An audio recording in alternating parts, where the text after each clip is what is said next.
एकात्मता मंत्र। यं वैदिका मंत्रदृशः पुराणा इंद्रं यमं मातरिश्वानमाहु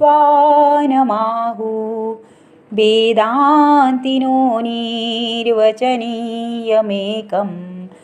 यं ब्रह्मशब्देन विनिर्दिशन्ति शैवायमीशं शिव इत्यवोचन् यं वैष्णवा विष्णुरिति स्तुवन्ति बुद्धस्तथा हर्निति बौद्धजैनः सत्श्रीयकालेति